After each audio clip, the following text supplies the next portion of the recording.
Okay, thank you. So I see some people are saying, yeah.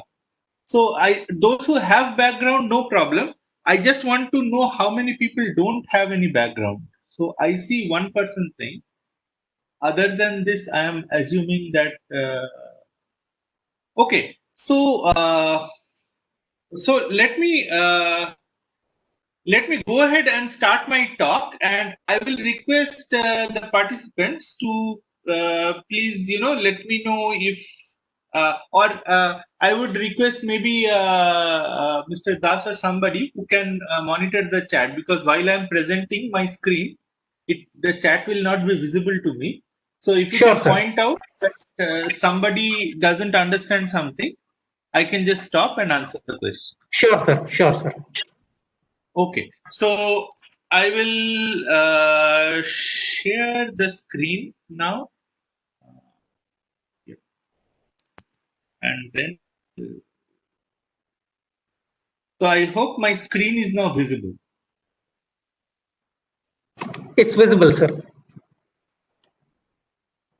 Okay. So today I'm going to talk about scalable machine learning for autonomous driving. Okay. So just maybe a brief introduction. Okay. Sorry. Yeah.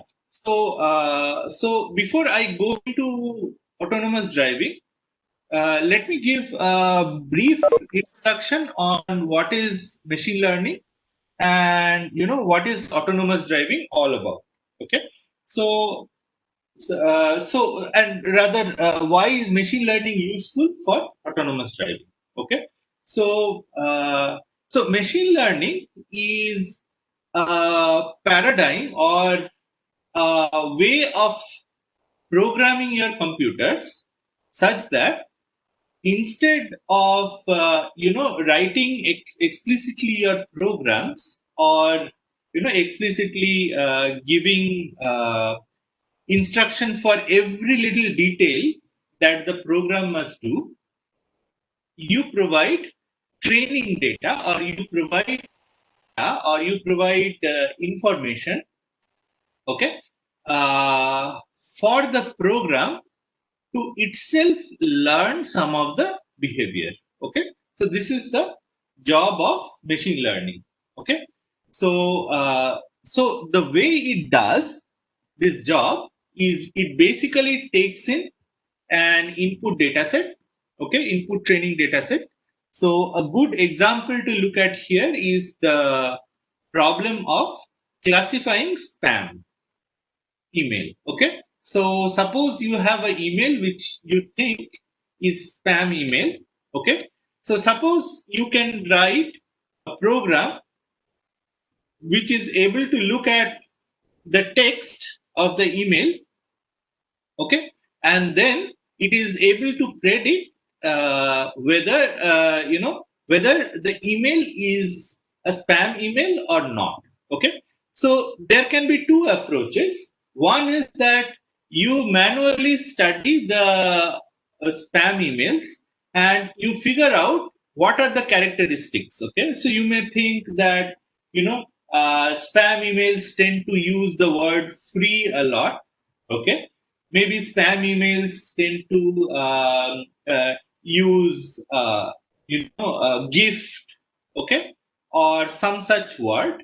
Okay, so you in your program you manually write that if the email has the word free more than a certain number of times, okay, and let's say it is from somebody who is not already in your contact list, and maybe it also uses the word gift, okay, then classify it as a spam email. Okay, so this is the traditional programming approach. Okay, the other way of doing it is that you take a data set of existing emails, okay, and then what you do, you ask the people, or this could be anybody, this could be let's say users of your email service, let's say somebody, some Gmail user or some Yahoo user or Yahoo Mail user or something like that, okay, to mark these emails as spam, okay.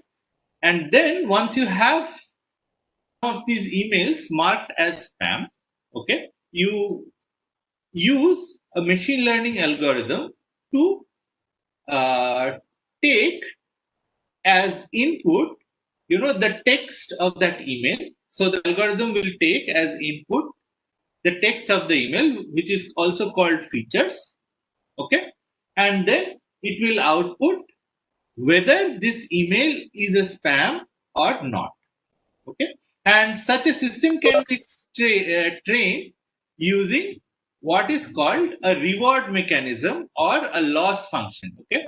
So the system may have certain parameters, okay. So for example, if you have heard about, let's say, something like support vector machines, okay, which is a machine learning algorithm, or you may have heard about neural networks, which is a very hot machine learning algorithm these days. It goes by the name of deep learning, okay. And then there are many such other machine learning algorithms. There is a logistic regression and so on and so forth, okay. So these machine learning algorithms, they have some set of parameters, okay. So in case of, for example, support vector machine or logistic regression, these can be like one matrix, okay, which is multiplied by a input vector to produce the output, okay, or to produce the output class or output probability, okay. So what you can do is you can use a loss function, okay, to say to train. So when we say train a machine learning algorithm, we mean that you basically train the loss function. So you basically you train the weight matrices, okay. So the weight matrix is updated so as to minimize the loss. So what is the loss? The loss is that if you are correctly predicting a training data point, then you have very low loss, or in some cases zero loss, okay.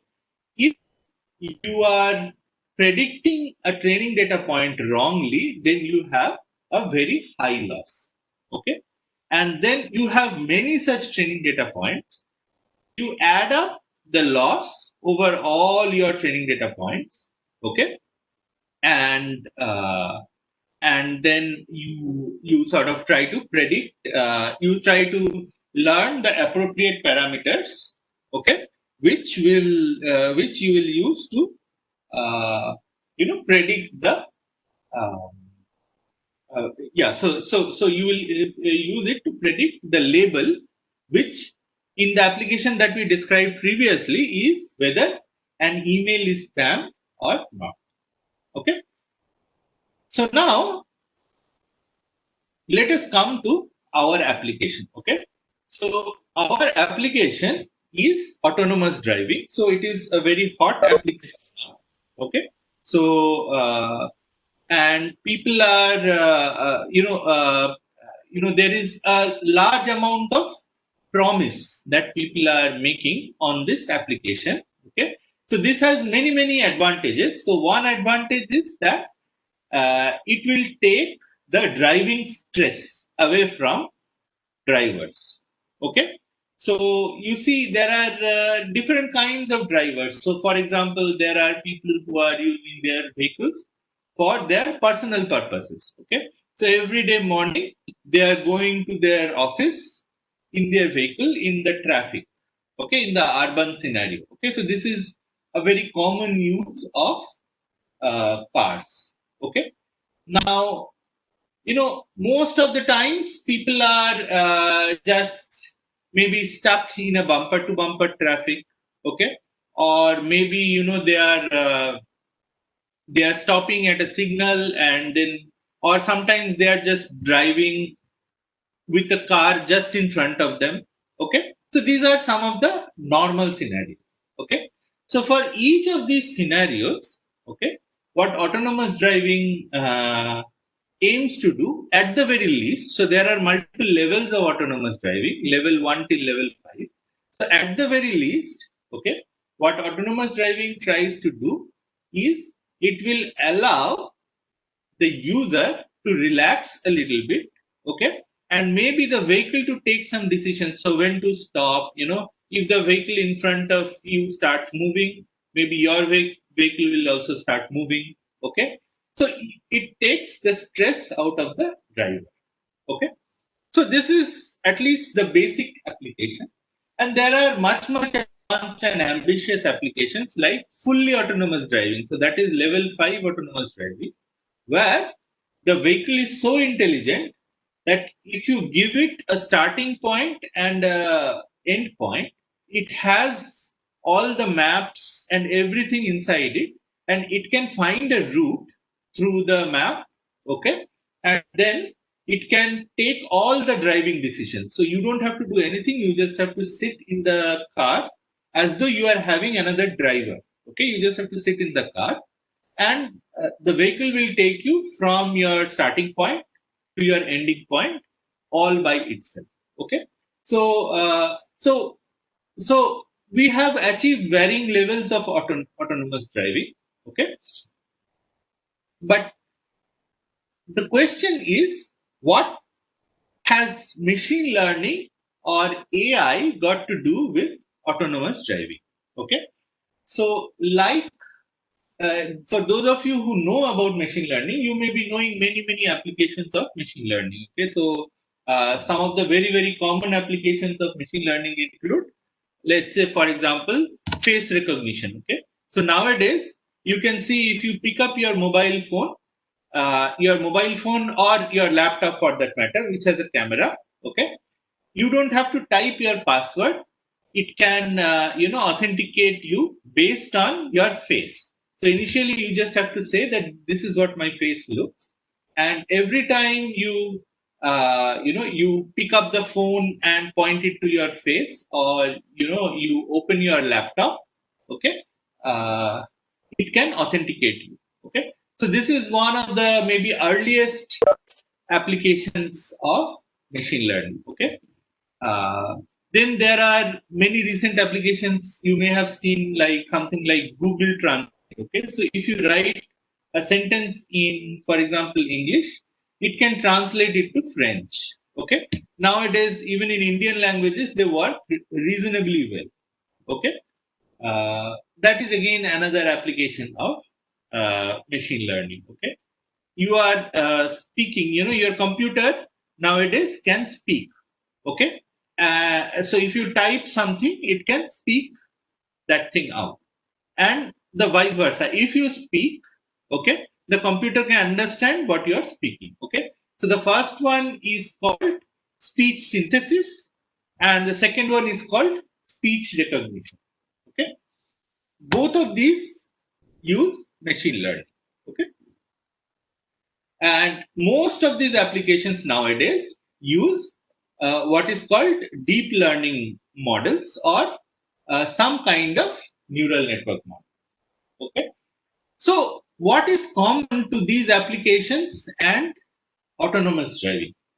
So the thing that is common is that you get a lot of low level and noisy input, or very complex input. So these two words are kind of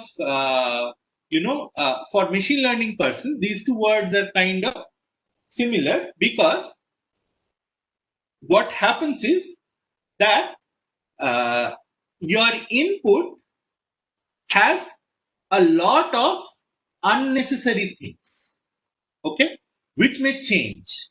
Okay, so I will just give you some examples. Okay, so for example, in autonomous driving, suppose you are trying to train your vehicle to brake if there is another vehicle in front of you, or let's say it has to brake if there is a pedestrian or some other object on the road in front of the current vehicle.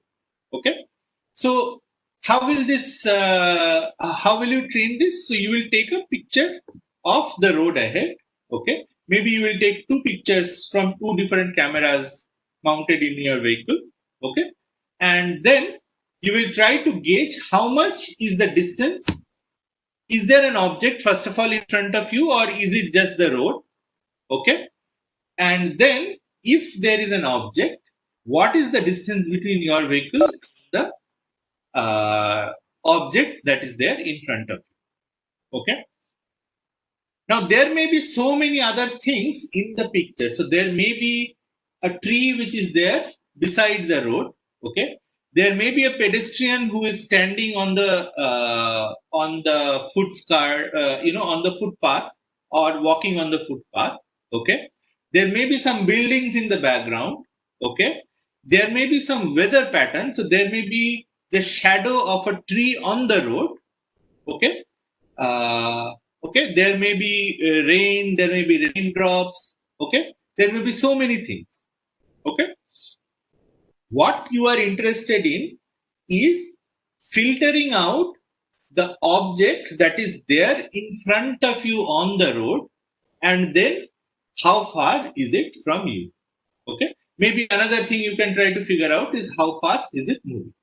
Okay, so all these things at the back of your system, it should figure it out in order to take the decision that whether you are, your vehicle should stop or not stop.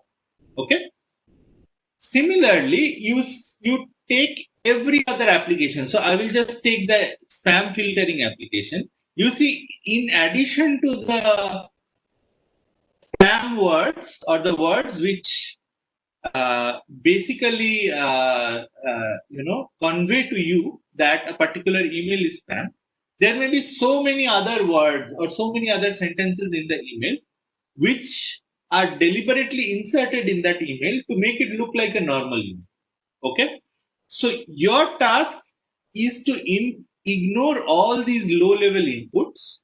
Okay, and only focus on the input which is important for your task. Okay, so these are sometimes also called features. Okay, so features can include both important and unimportant inputs.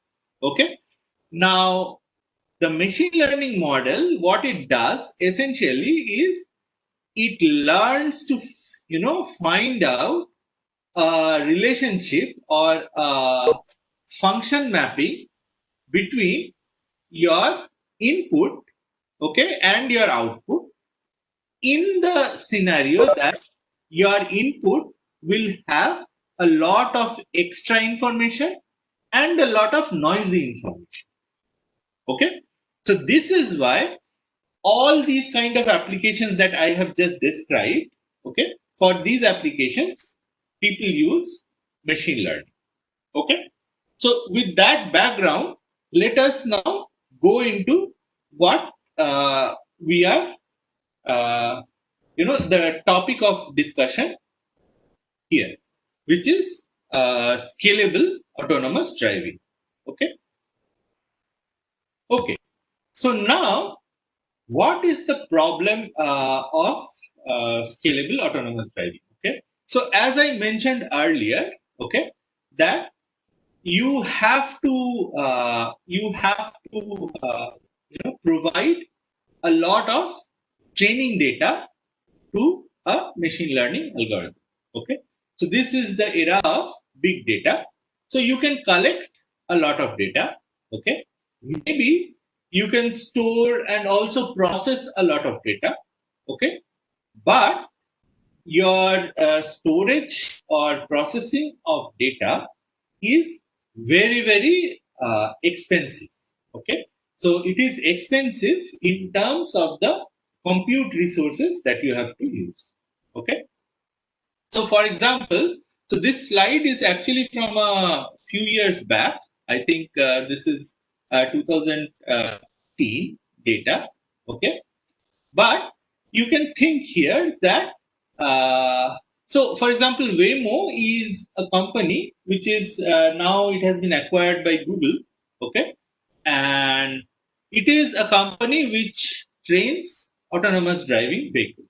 Okay, for that reason, Waymo has driven, so it has to provide the training data to, so it has a machine learning algorithm which takes in this training data as input, okay, and tries to produce a machine learning model which will enable driving. So it will maybe try to predict whether to steer left or whether to steer right.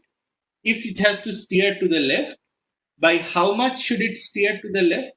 If it has to steer to the right, by how much it has to steer to the right?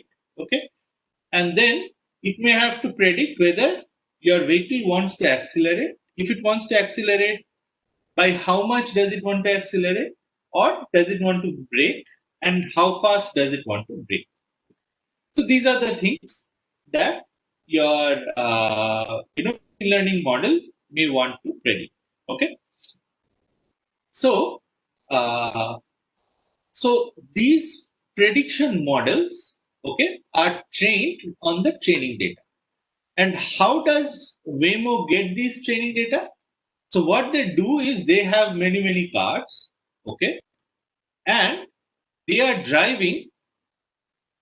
So they have test drivers, okay, and they are asking their test drivers, okay, to drive these cars on various real world scenarios. Okay, so maybe this is primarily in the United States. Okay, so maybe in the different cities of United States. Also maybe sometimes on the highways, intercity highways of United States, and maybe also some of the small roads, okay, which are not exactly in the middle of the city, but maybe in somewhat of a rural area there. Okay, so the person or the driver is doing this driving in a real car, okay, but the car is now modified, okay, so that all the data. So what is the data? So the car may have some cameras installed in it. So all the video from that camera, okay, so this is one source of data or input data, okay.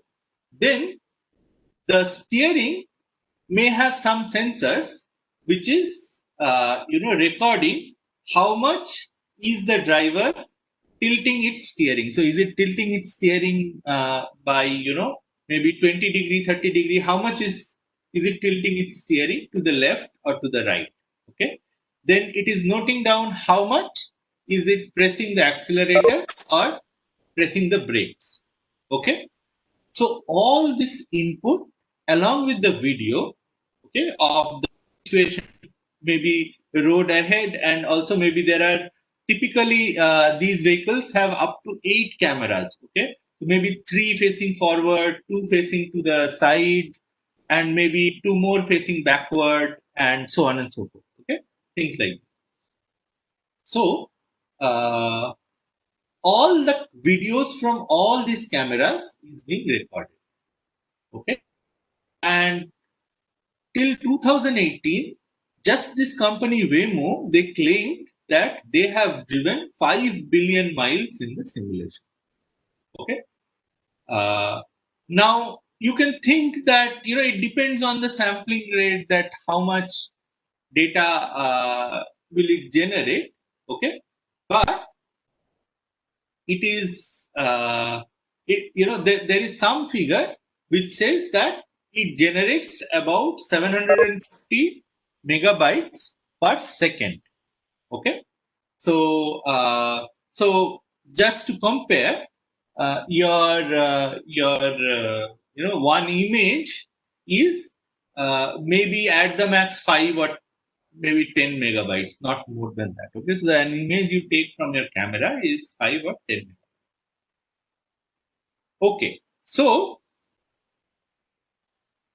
now when we started this project, So by the way, this is a joint project with HPE, Hewlett Packard, India. Okay. Uh, so so we kind of did some back of the palm calculation. So what is our back of the palm calculation?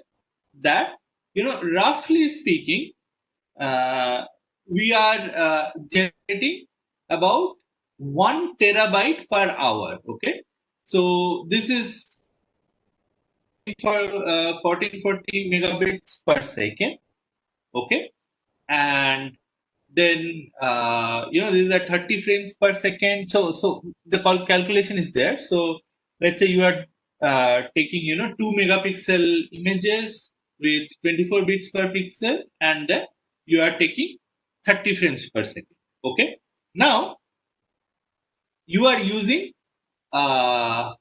compression ratio of about 70 is to 1. Okay, so that is the video compression ratio that MPEG gives you. So your MP4 formats or MPG formats for video files, they give you that kind of compression. Okay, so then the bandwidth that you need for uploading this compressed data from one such car is about 3.9 megabytes per second. Okay, and suppose you are running 100 such cars. Okay, it is 390 megabytes per second. Okay, now you know that for most, it becomes very, very expensive if you want an edge to core data transfer rate of more than 10 megabytes per second. Okay, so we came up with this target, some kind of target that maybe we need about 40 is to 1. Okay, 39 is to 1, 40 is to 1 compression. Okay, over and above the video compression that we do. Okay, so with this objective in mind, okay, we started our project. Okay, but for our project, we could not, so we don't have the funding to actually drive real cars on the road and then get do the recording and all these things. So what we did instead is the simulation platforms. Okay, so there are many very good simulation platforms for self-driving which are now available. Okay, so some of the widely used simulation platforms include TOTS. Okay, this game. Okay, which is which drives where a car is driven in a circuit. Okay, then there is the Udacity simulator, which is to the, I don't know if you can see, it is to the bottom left here. Okay, and this basically has some natural roads. Okay, but the problem here is there are no other moving objects. Okay, so there is only the background, but there are no other cars. Okay, and then there is this Grand Theft Auto game. Again, it is a game. Okay, and some people have taken captured videos from this videos along with driving directions. We will come to what we capture. Okay, but the problem with this is that it is kind of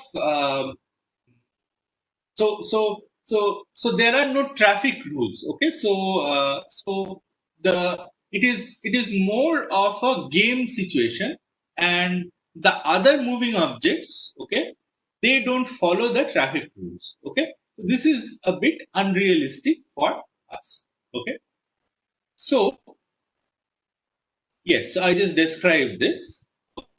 Uh, Now, there is the fourth option, which is also the most popular option for of simulator for training self-driving model, and this is called the Carla simulator. Okay, so this is what we used. Okay, so this is an open source simulator. Okay, it was partly developed by Intel, uh, and also partly developed by ETH Zurich. Okay, so it's an open source software, so anybody can download and run. Okay, and it has two maps. So I have just shown some images here. Okay, so it has two maps, and it has many weather patterns. So it has rain, cloud, day, night, this kind of thing. Okay, and so the thing here is that it is mostly in an urban setting. Okay, so it is not in a rural setting. So all our experiments are going to be in an urban setting where you have roads, you have sidewalk, you have pedestrians, you have other cars, and you have buildings. You may also have some trees in the background. Okay, uh, but it is so the setup is of that of a typical urban driving system. Okay. Okay. So now, one of the things that this platform or the Carla platform provides is it allows you to add sensor suits. Okay. So let us see what are the sensor suits. Okay. So the first and the most important sensor suit, okay, which the Carla provides, okay, is the set of RGB cameras. Okay, uh, so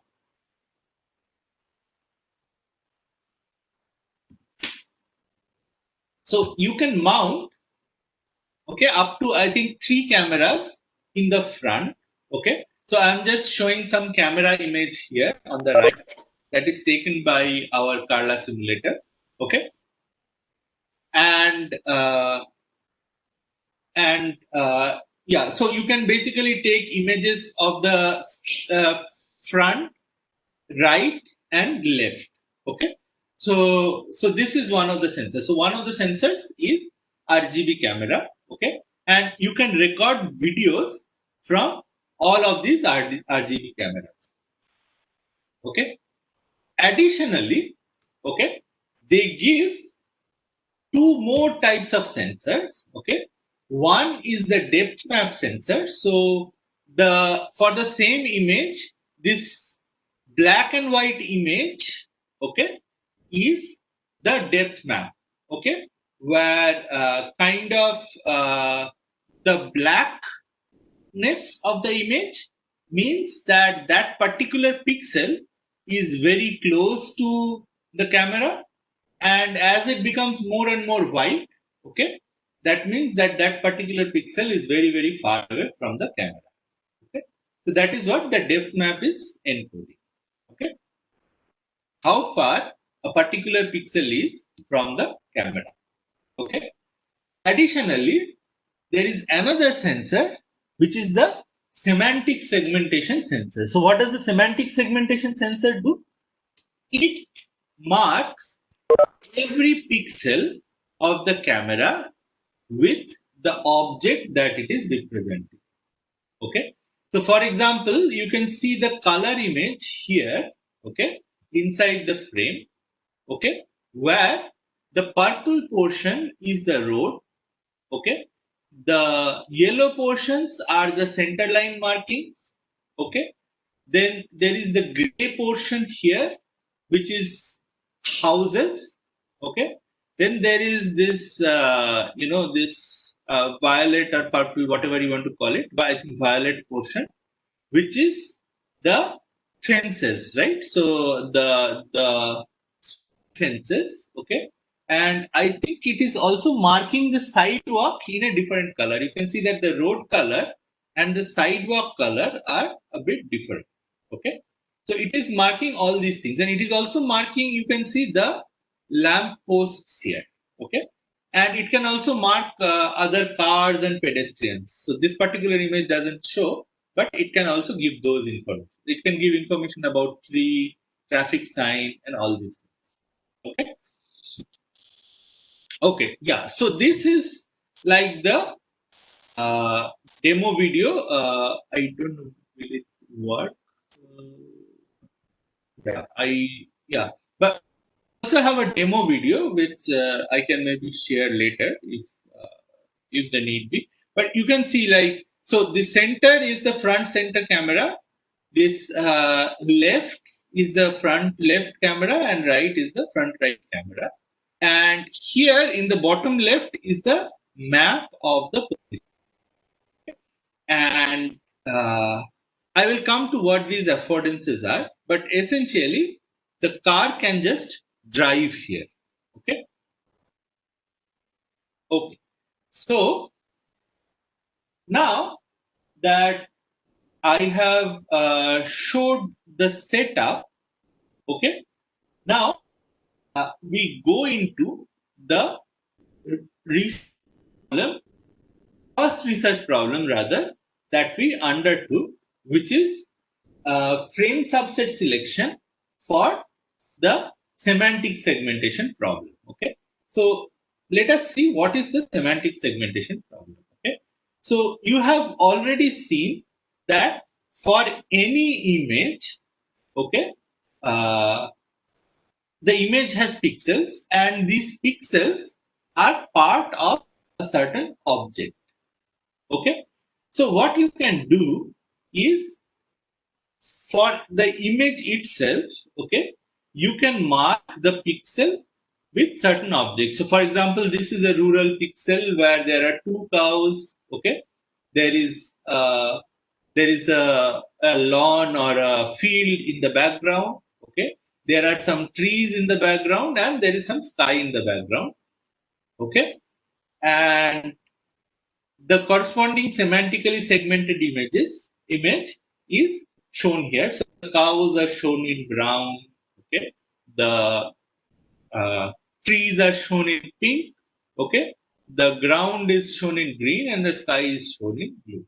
Okay, so the task of semantic segmentation is, given the input image, which is the RGB image to the left, okay, you predict for each pixel what is the semantic segmentation label of this pixel. Okay? And this task is a very, very important subtask of the autonomous driving, because what this is saying is, basically this is identifying the objects in your camera frame, okay, and which pixels or which portion of your camera frame is occupied by a particular object. Okay, so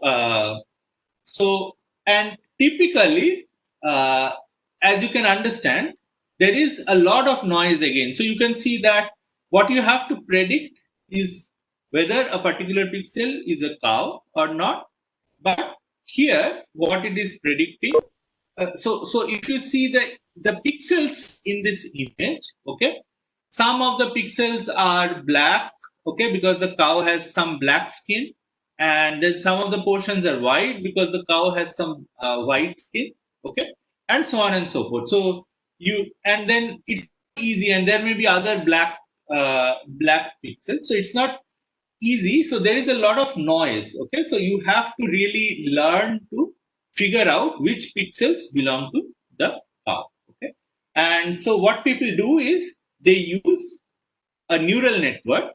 Okay, more specifically, what they use is something called a convolutional neural network. Okay, so for the purpose of this particular talk, maybe we will not go into the details of convolutional neural networks a lot, but essentially, at a high level, I can tell you that the way the neural networks function is that they have layers of predictions. Okay, so there is an initial layer of prediction which may be predicting, let's say, the color of the image, or actually, color of the image is the input, so it may be predicting the edges. Okay, so where are the different color transitions in the image?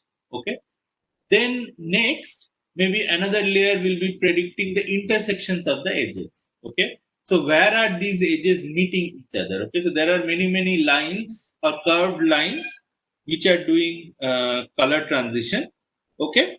Now, where are these edges meeting each other? Okay. So this may be the second layer, and so on and so forth. So there are many layers which try to predict many different things. So people try to predict texture, color histogram, all kinds of things they try to predict. Okay, and these convolutional layers are, in some sense, you can think of it as a localized prediction. So a convolution function is a function which operates on one specific region of an image, okay, and produces an output. Okay, and you can use many different. So you can use hundreds and thousands of such convolution functions. Okay, of course, it is very expensive, but nowadays you have a lot of very powerful GPUs. If any of you have heard, or many of you may have already heard, that this becomes very fast, because GPUs, they have thousands of cores. Okay, so they can do these thousands of computation in parallel. Okay, so you can train in parallel hundreds and thousands of such convolutions. Okay, so this network here in the image is showing a sample convolutional neural network. This is a very simple representation. The actual CNNs that we use sometimes have tens. So we use CNNs which have tens of such layers. Okay, but people also sometimes use CNNs which have hundreds of such layers. Okay, so one layer is a set of such convolution operations. Maybe each layer has 256 such convolution operations. Okay, something like this. Okay, now, so this is our problem. Okay, so so how do we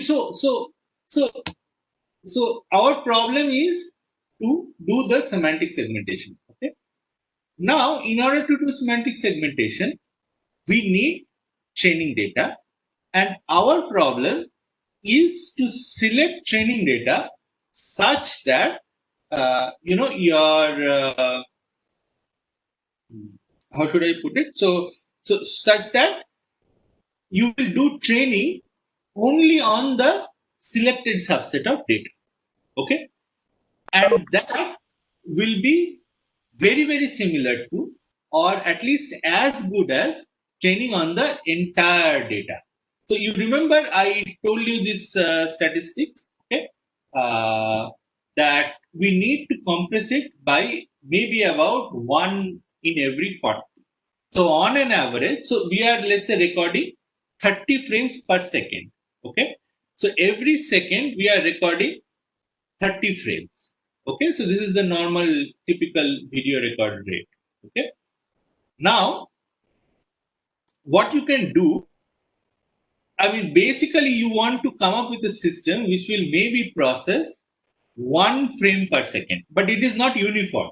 Okay, because you think about it, sometimes you are driving through a very straight road with no change in traffic. Okay, so there is 1 or 2 cars in front of you, and they are also moving at a constant distance from you. Or maybe there are no cars in front of you. Okay, there is just open road. Okay, or maybe you are just waiting in a signal.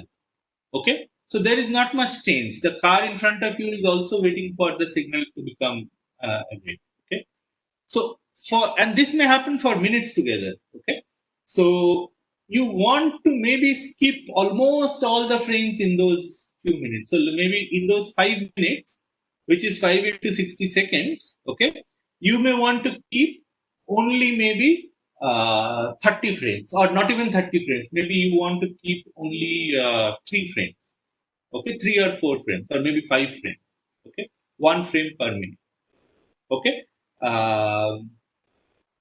Whereas when you are doing a very dangerous negotiation, let's say you are at a junction and you are taking a turn, or there is a pedestrian who has come in front of you suddenly, okay, then there's a lot of change in the scene. Hello, is there a question? No, sir. No, sir. No, sir. Okay. So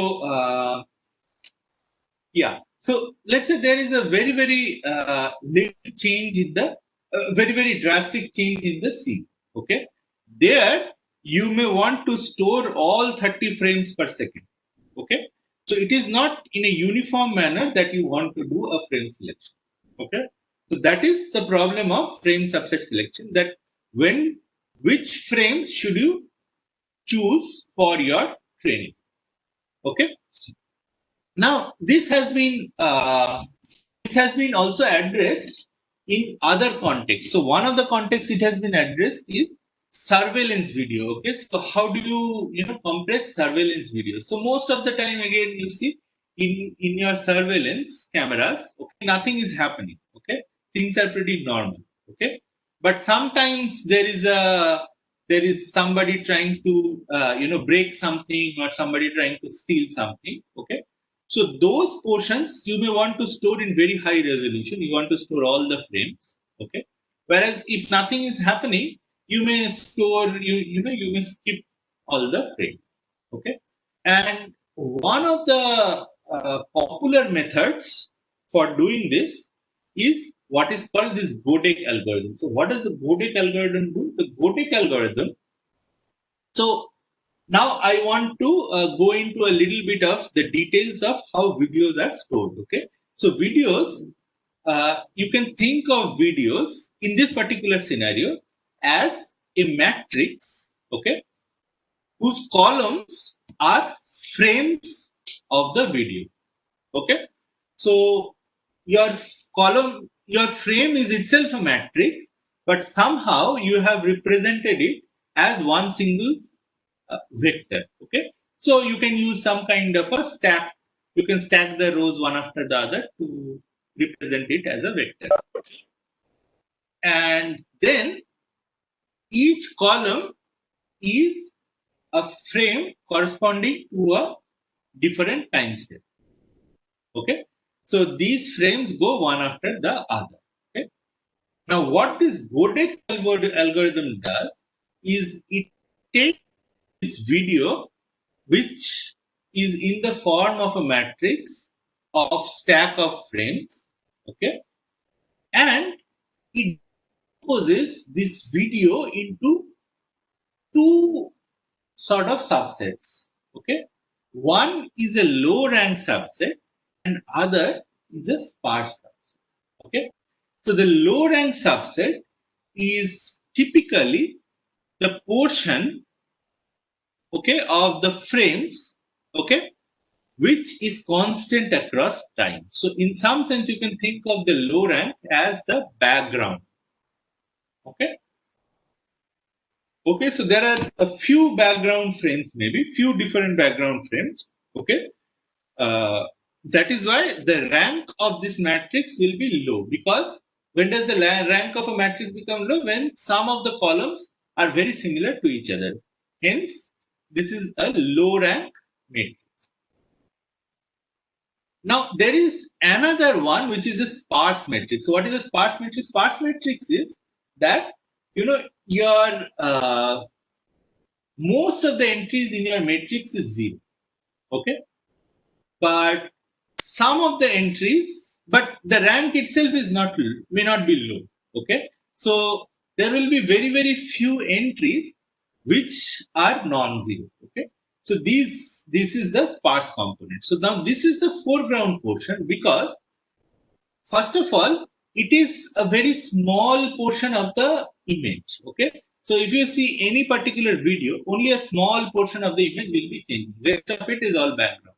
Okay. So this changing portion is a very small portion of image. Hence, most of the other portion which is already included in the background portion or low rank portion is very small. Okay, is very small. So the sparse portion, the number of pixels which are non-zero is very small. Okay. Uh, okay. So this is your decomposition. Okay. Now, how will you do the compression? So you can see that these sparse matrices can be very easily compressed. Okay. So if you have a very small number of entries in a particular matrix, which is 0, okay, so you can just store the information about the non-zero matrix, non-zero entries of that matrix. Rest of the information can be ignored. So this is a highly compressed matrix, this sparse portion. Okay, but the low rank portion is now, very. So it has a lot of data. It has a low rank, but it has a lot of data. Okay. So what do you do? Okay. So what you do is apply what is called this CUR decomposition. Okay. So for those of you who know SVD, which is the singular value decomposition, this is very similar to SVD, except that you select some columns and rows from the matrices themselves. Okay. So if you recall, in SVD, it is also a product of your matrix is also represented as a product of three matrices. So here it is a sum of two matrices. Here it is a product of three matrices. Okay. And each matrix is represented as like each of these matrices. So this matrix has at the most, R. So this is the column matrix. So this has at the most R columns. Okay. And then this U matrix is a R cross R matrix. Okay. So this is an M cross R matrix. M is the size of the frames. Okay. R is the low rank. Okay. Of this, L matrix, or you use R to be also slightly higher than rank for the CUR decomposition. Okay, but it is of the order of roughly it may be 2 or 3 times the rank, but it is not 100 times the rank. Okay, and then there is this U matrix which is R cross R, and then there is this again R matrix which is R cross N. N is the number of times. Okay, so now you see that this CUR decomposition is because your R is very low. Maybe we choose R to be 20 or something. Okay, this is a highly compressed representation. Okay, because your frame dimension can be very large. It can be like 1 million cross the number of time steps can be, as we remember, as we know, like at least tens of thousands. Okay, sometimes lakhs, depending on for how long you are recording the video. Okay, but these matrices, this is 1 million cross 20. This is 20 cross 20, and this is 20 cross 1 lakh. Okay, these are much smaller numbers, okay, than if you were to store a full matrix of 1 million cross 1 lakh. Okay, that is much larger.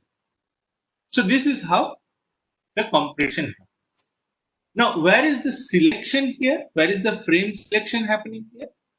So the frame selection in some sense is happening in this R matrix.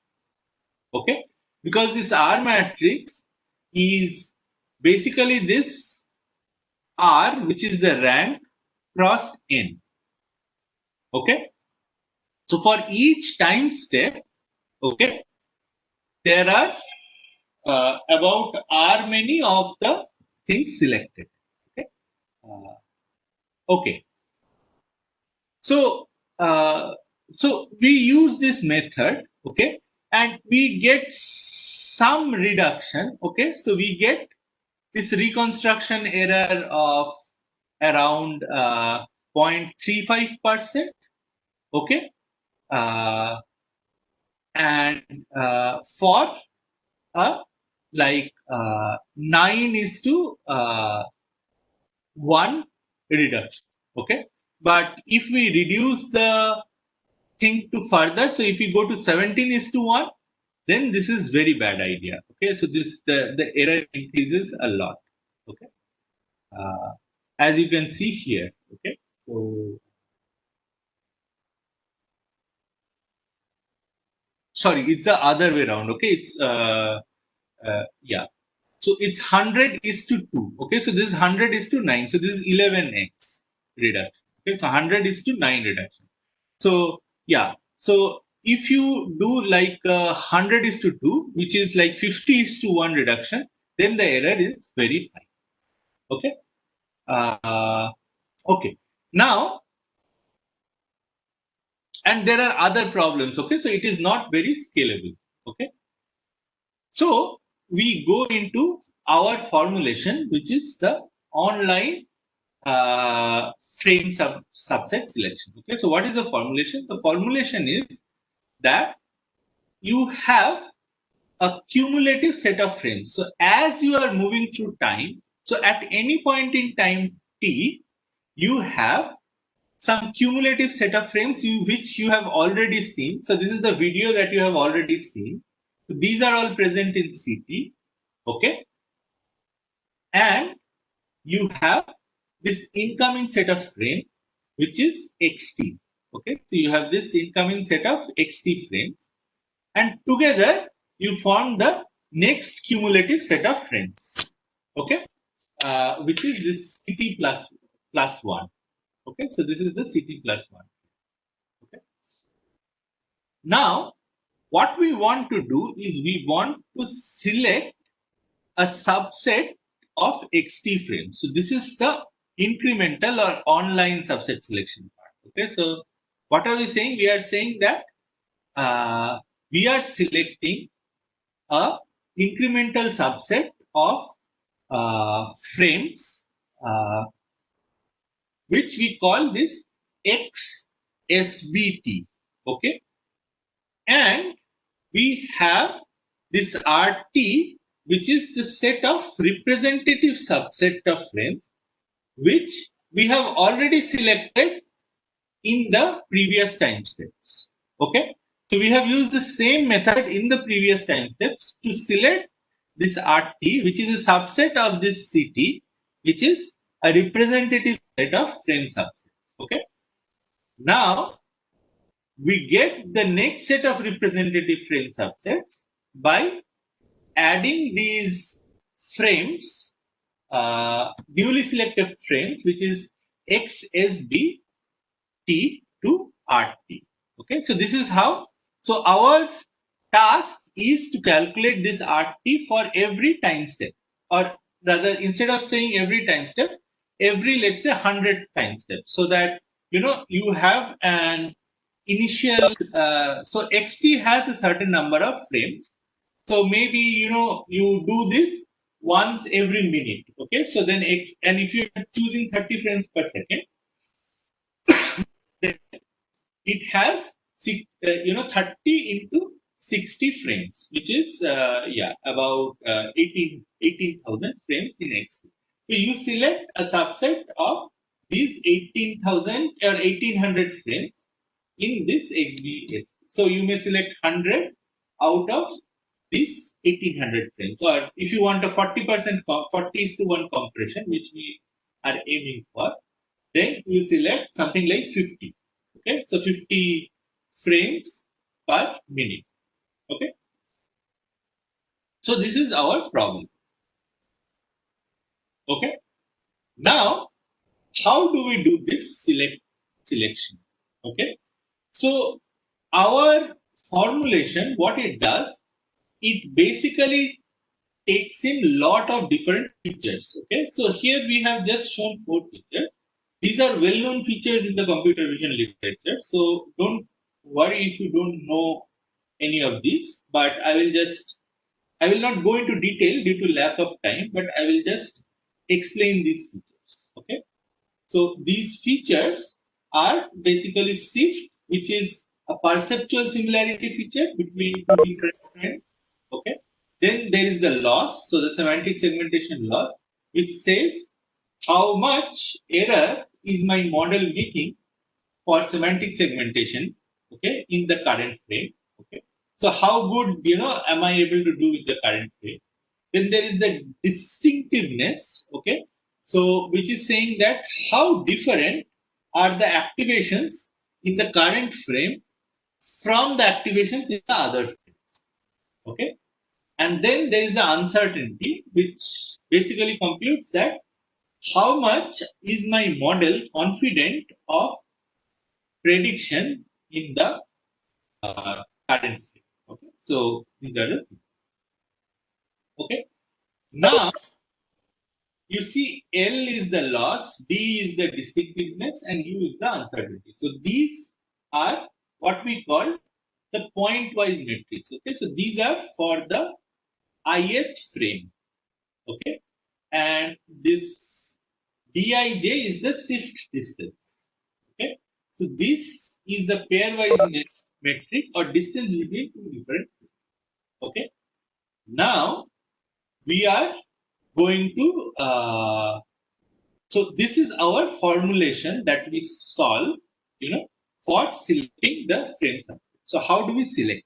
Okay, so here we have two sets of variables. Okay, Zoj and Znij. Okay, so these are the variables. So this is an optimization problem that we solve.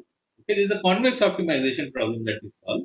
Okay, and the optimization problem tries to optimize this total sort of, you can say, some sort of a loss. Okay, so total loss or total, dissimilarity, okay, between a frame and its representative. Okay, so there are two things here. You see, Z has two indices, I and J. Okay, now your J is the index of the representative frame. Okay, and I is the index of a current frame. Okay, so here M is the number of current frames that you have got. Okay, Zoj says whether the ith current frame, okay, or has a representative J in the existing subset. Okay, and the second portion Znij says that whether the ith incoming frame has a representative in the jth incoming frame itself. Okay, so a frame may have a representative in the incoming set now, okay, which is the current timestamp, the frames which are gathered in the current timestamp, okay, or it may have a representative in the previous timestamp. Okay, now these representatives are basically what will be chosen. Okay, so what you are minimizing is you are minimizing the difference between a frame and its representative, either from the current set or from the previous set. Okay, so don't bother about the other technical details, but this is essentially the broad idea of this formulation. Okay, and now we are showing some results. Okay, so you see we are so we are doing here 100:4 selection, so that is 25:1. Okay, so if we are doing 25:1 selection, okay, then we are getting something like a 3% error. Okay, so just to compare, earlier we were getting something like a 50% error. Now we are getting 3%. Actually, accuracy, the difference in accuracy is even less. It is just 0.74%. So if you are doing 25 is to 1 selection. Okay. This is about 11 is to 1 selection. Okay. Here it is further lower. So 0.6% difference in accuracy and about 2% difference in mean IOU, which is the more commonly used metric, okay, for evaluating semantic segmentation. Okay. And yeah, so these are our results. And actually, we compare against many existing state-of-the-art methods, and ours is kind of the best. Okay. And yeah, so this particular work was actually published in pattern recognition letters in 2020. Okay. Okay, so now this semantic segmentation is only a subsystem of autonomous driving. So what is the full autonomous driving? Okay, so we have been working with the full autonomous driving also. And what I'm going to do is I'm going to quickly go through the existing work. See, our work on autonomous driving has been going on from a long time. So in the earlier era, that is, when deep learning was not invented, okay, this was 2006 and all. So then there was this DARPA challenge, okay, and people have used what are called modular pipelines. So they used to, write machine learning models for each of the subtasks like semantic segmentation, object detection, okay? And then they used to put it all together using one controller, maybe a neural network based controller, but not a deep neural network based controller like the ones that we described now. Okay, so these are some of the old time works which are called the modular pipelines. Okay, then in the new timestamp, okay, one of the main pieces of work for autonomous driving that came was this end-to-end learning of sort of reinforcement learning based algorithm. Okay, and this was basically championed by NVIDIA. Okay, NVIDIA is the company that makes GPUs. So they wanted to show off that their GPUs are very powerful and can be used for autonomous driving. So this is 2016-17. They came up with a bunch of neural networks, okay, which could be trained, okay, for deep learning models. Okay. Okay, and then actually what became very clear, so what this used to do is they used to predict here the controller actions. Okay, so maybe the controller action is the amount of throttle, okay, or the amount of steer, so left steer, right steer, okay, these kind of things. Okay, but these models are very difficult to debug. Okay, so now one of the major shifts is that your machine learning model is asked to actually predict some high level commands. Okay, instead of predicting the actual throttle or the actual steer, okay, it is expected to predict some high level things which are easily observed by a human being. Okay, so then these become very difficult to debug. And also, if let's say a model is malfunctioning, so there are this is a very tough problem. So there are a lot of the times when these autonomous driving models, they malfunction. Okay, so there have been also deaths. So there have been many reported deaths in the US where autonomous driving car was actually, it just ran over a pedestrian and all these things. Okay, so how to debug what went wrong? Because normally it does not run over the pedestrian. Okay, when it sees a pedestrian, it stops. But something went wrong. Okay, and it ran over the pedestrian. It did not stop for a pedestrian who was crossing the road. Okay, so how do you debug? Okay, so then you can debug from this high level command and see which part of the particular model was wrong. Okay. Okay, so I'm going to skip some of these. Okay. I'm going to directly go into the conditional affordance learning. Okay. Now, I will come back to this is the overall architecture of a conditional affordance learning model. Okay. So what happens in a deep learning model? Okay. So basically, you have the simulated agent, okay, which takes in the camera input. Okay. So this is the camera input that it takes in. Okay. Now, here, the other thing that it takes in is directional command from the route planning module. Okay. So the route planner can be something like, let's say, a Google Maps, which actually has a map. Okay. And it may say that at a particular intersection, you either go straight or you go left or you go right.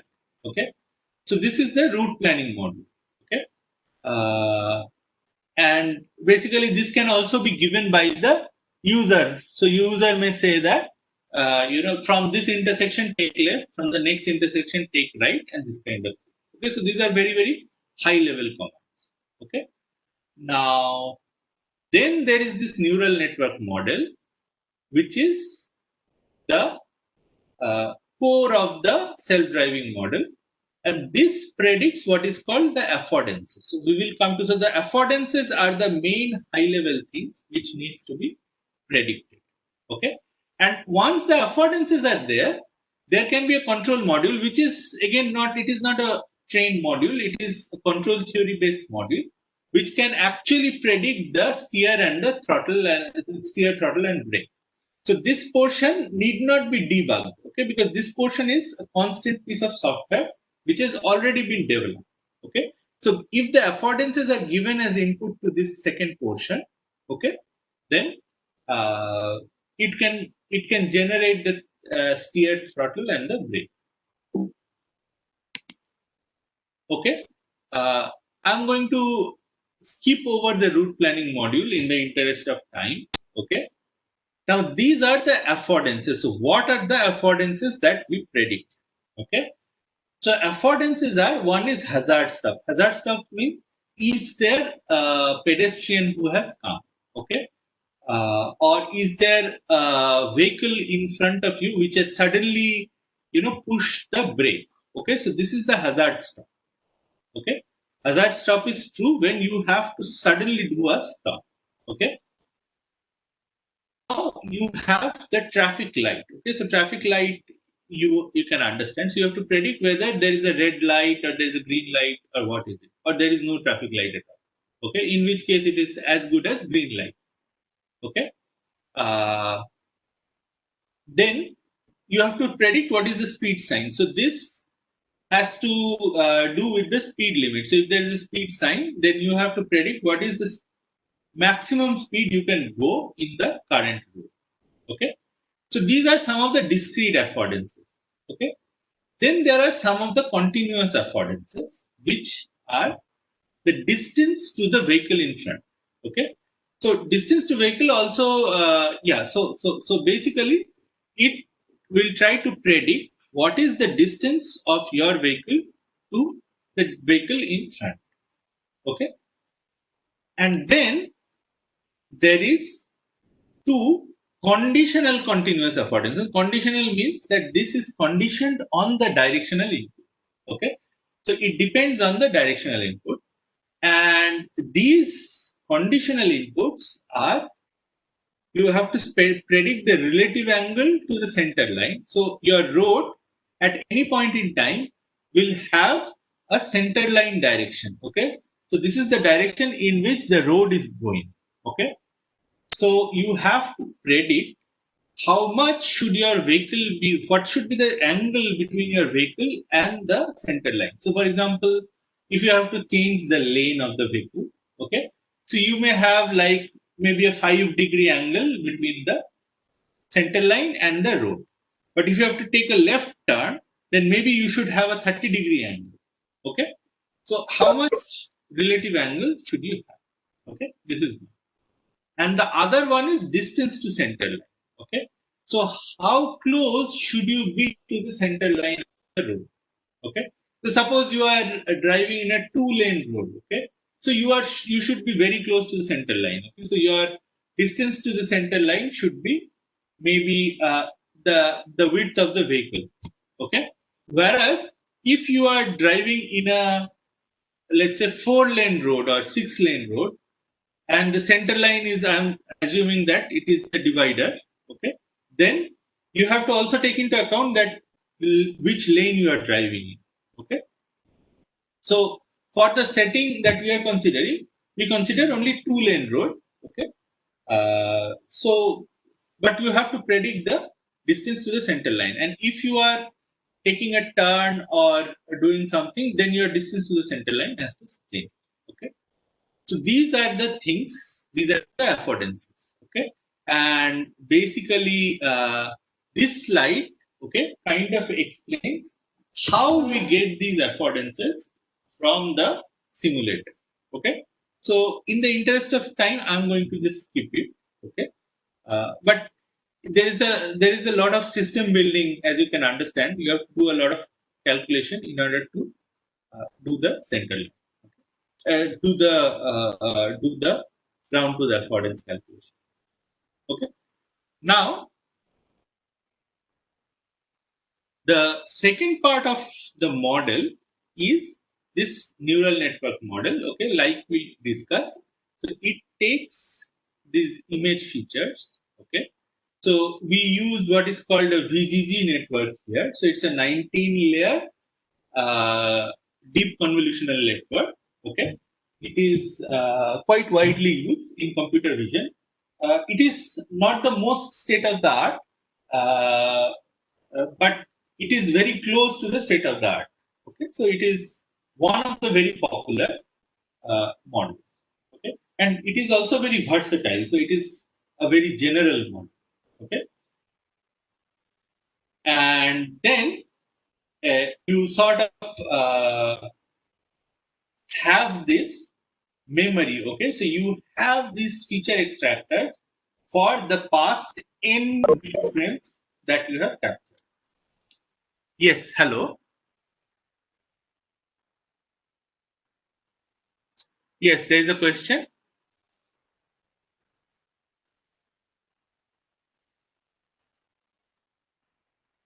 Hello.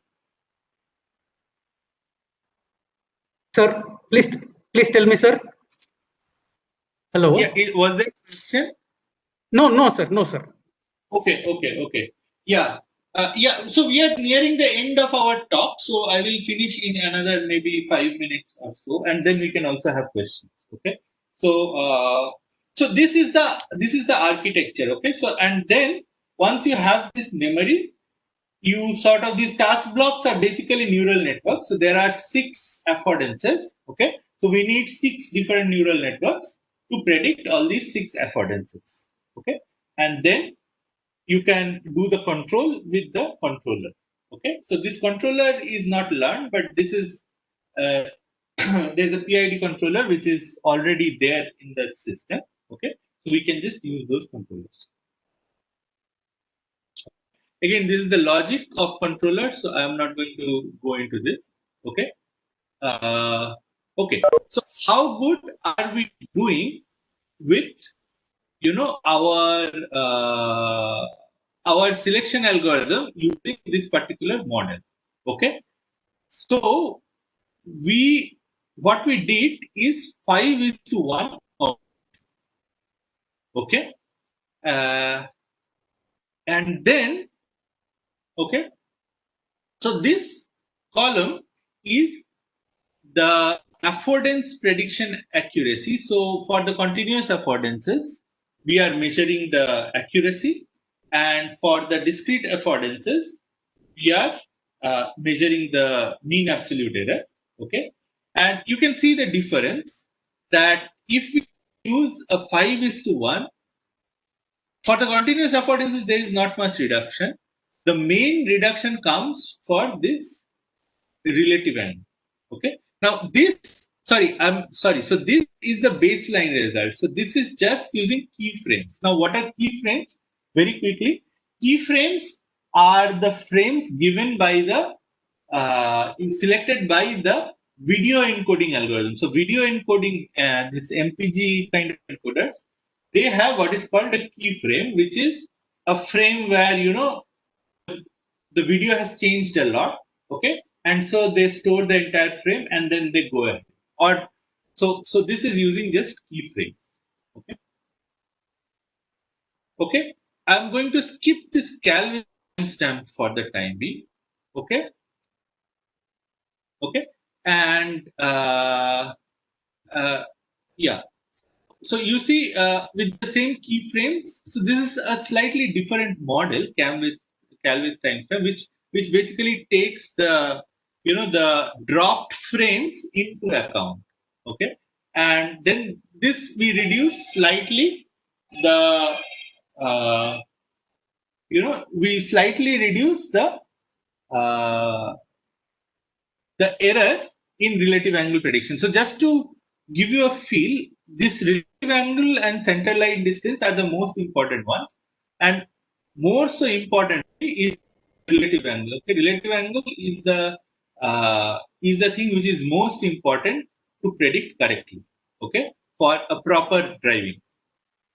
Okay, so yeah, so you see, we have reduced with the timestamp. So first of all, we are not making too much of error here. Okay, and we have reduced this we have reduced from 30,000 frames to about 6,000 frames, which is a 5:1 compression. Okay. This I'm not showing the current results here. Okay. We also have current results where we are showing that actually we are able to achieve something like 10:1 compression without any loss of error. Okay, so we are able to achieve. We have a method based on the method that we just described. Okay, where we are able to achieve 10:1 compression. We are still not there at 40:1, but we are able to achieve 10:1 compression without any error. So we also measure something that I did not tell here is we also measure episode completion. So we give a task that you have to drive from a particular starting point to a particular end point. Okay, how do you complete? Can you complete these episodes? And we are achieving 100% episode completion on this, close to 100%. So sometimes 100%, sometimes 90-80% episode completion. Depending on how difficult the task is. And this is very, very similar to what we are achieving when we use the whole data set. Okay. So with this, I think in the interest of time, I'm going to stop, and maybe if there are some questions, I will urge. So there's a question, how can we minimize the human intervention? How can we minimize the human intervention? Okay, that is what. So there is level 1 to level 5 autonomous driving. Okay, so what we are doing here is level 4 autonomous driving, where in a situation.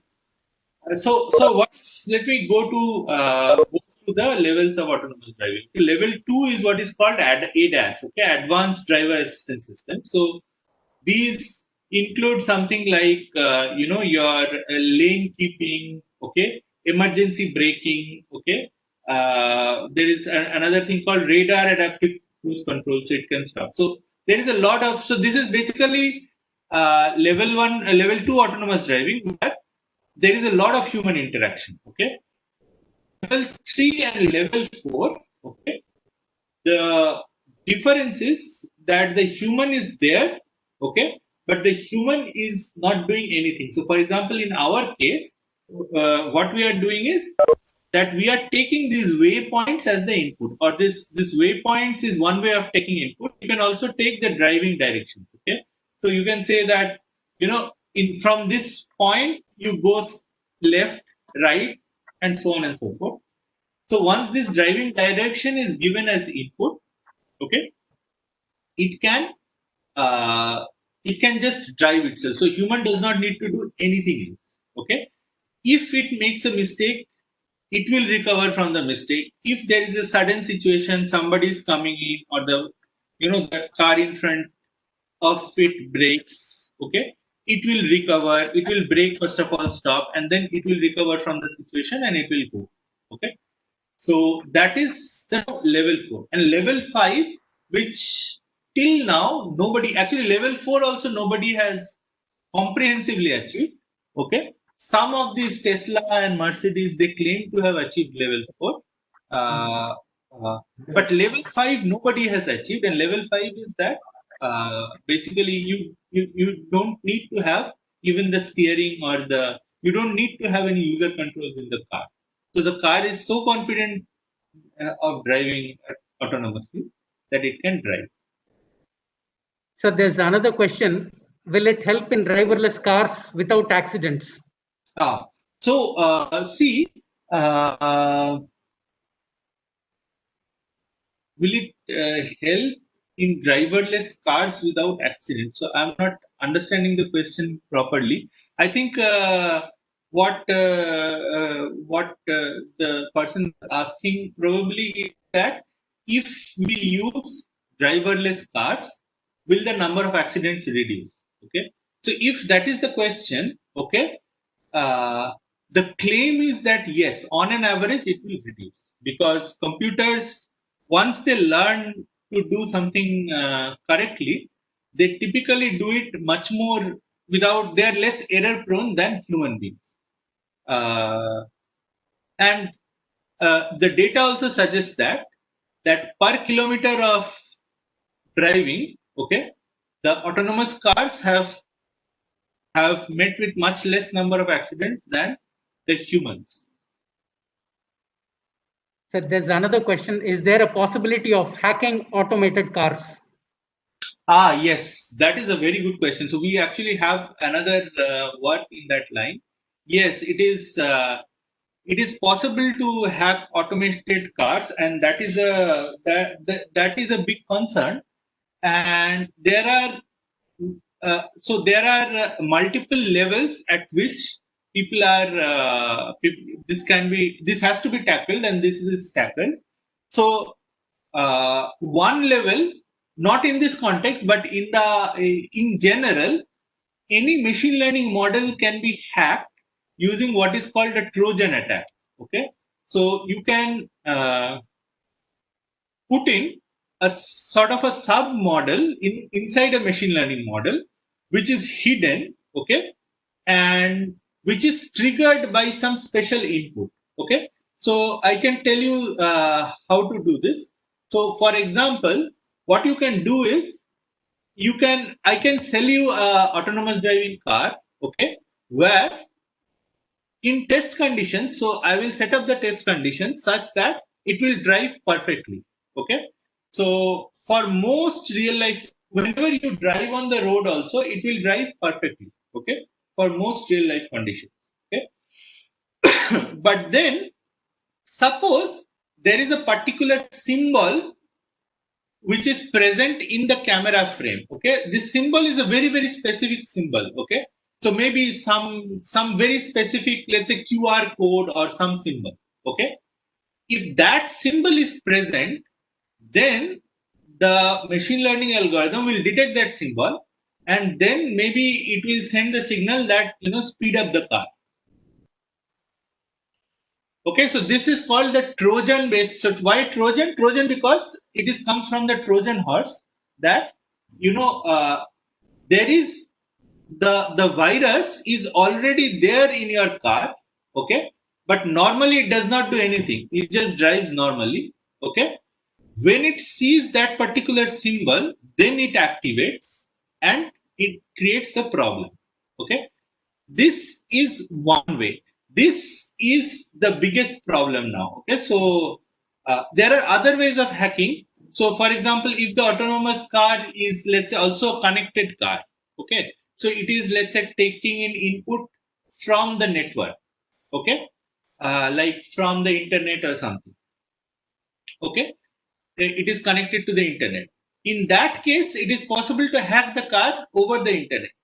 But the easy way to stop is, let's say, when you are doing autonomous driving, disable the internet connection. Okay. Or have two different computers. One is totally removed from the other. Okay. Not interconnected. Okay. One for internet connection where your Google Map, everything is working. The other one is for autonomous driving and there is no connection between these two. So that is easy to stop. Okay. Over the network hacking is easy to stop by isolating the autonomous driving component from the network. Okay. But this kind of Trojan problem is a very big problem. I hope I have answered your question. Okay. Thank you, everyone. Thank you for your attention. Thanks a lot, sir.